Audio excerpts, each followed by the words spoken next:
आप सबको प्रभु यीशु के नाम से जय मसीह की। मैं इस सुंदर सुबह में आप सबको स्वागत करता हूं कि परमेश्वर एक नई बात की और हमें ले चल रहा है ताकि हम और भी मैच्योर बने और परमेश्वर की उपस्थिति में उसके वचन के द्वारा से और भी बढ़ता जाएं।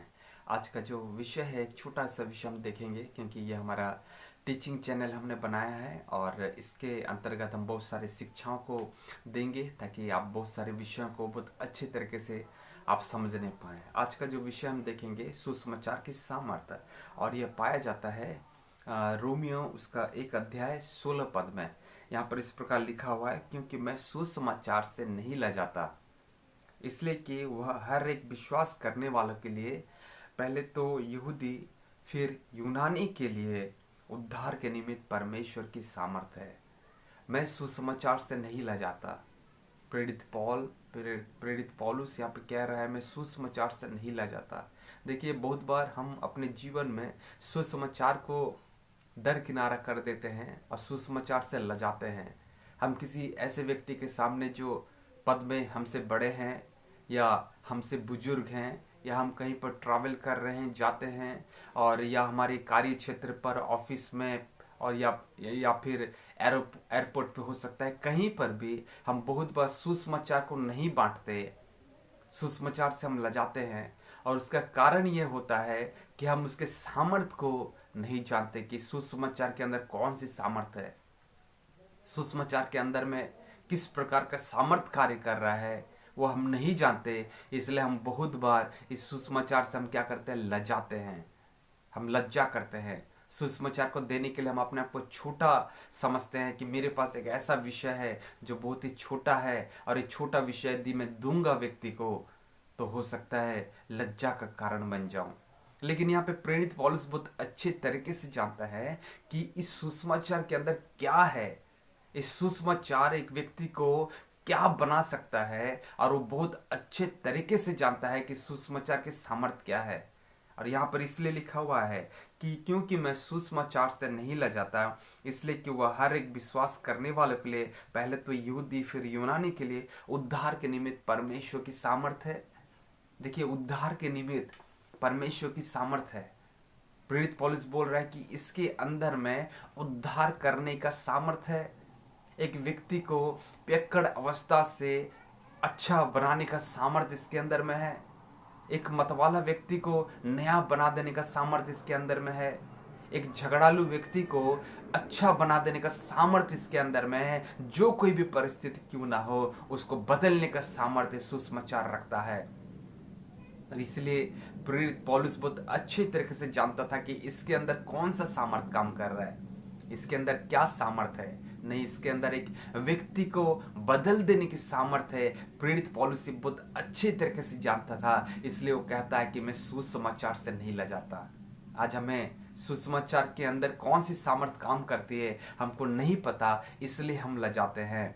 हो सकता है, मान लीजिए आपके पास एक सोना है और किसी ने कह दिया कि सोना जो है ये तो प्लास्टिक है, इसके ऊपर रंग चढ़ाया हुआ है, तो आपको ऑटोमेटिक आपके अंदर में, हृदय के अंदर में ये अपने आप से आएगी कि आप लज्जा करेंगे कि मैं लोगों के सम्मुख में यदि पहना भी हूं तो उसको दिखाने की कोशिश ना करूंगा, भय लगेगा मुझे क्योंकि मैं एक डुप्लीकेट चीज को पहना हूं। लेकिन मान लीजिए आपके अंदर में आपने जो सोना पहना अपने अंगूठी पे और वह पक्का है, सही है, वो बहुत कीमती है आपके लिए, तो आप उसे बताने के लिए कभी भी डरेंगे नहीं, आपको लज्जा का बोध नहीं होगा। आप उसको किसी के सामने में भी कह सकते कि मैं तो सोना को पहना हूं। इसी प्रकार प्रेरित पौलुस इसके अंदर में छुपी हुई सामर्थ्य को बहुत अच्छी तरीके से जानता था कि इसके अंदर में परमेश्वर की सामर्थ्य काम कर रही है और इसके अंदर में ऐसा सामर्थ्य है जो एक व्यक्ति को परिवर्तन कर सकता है। आज यदि सुसमाचार की सामर्थ्य का यदि अंदाजा देखना है कि कितना पावरफुल है, तो आप अपने आप को देख सकते हैं कि मैं कैसा था और मैं कैसा हूं। मैं कौन सा परिस्थिति में था, मैं कौन से संगति में था, मैं कौन से हालातों के बीच में गिरा हुआ था। ये जब हम अपने आप को देखते हैं तो हम समझ जाएंगे कि सच में सुसमाचार किस प्रकार हमारे जीवन में कार्य किया और कितना पावरफुल है। दूसरा प्रश्न ये है कि क्या सुसमाचार क्या है, ये सुसमाचार क्या है, ये सुसमाचार एक्चुअली है क्या। और जब हम देखते हैं बहुत सारे मसीहों को, हम पूछते हैं कि क्या आप सुसमाचार जानते हैं, तो वे भी कहते हैं कि सुसमाचार एक्चुअली है क्या। यानी कि बहुत सारे लोगों को सुसमाचार क्या है वही नहीं पता, गॉस्पल क्या है वही नहीं पता।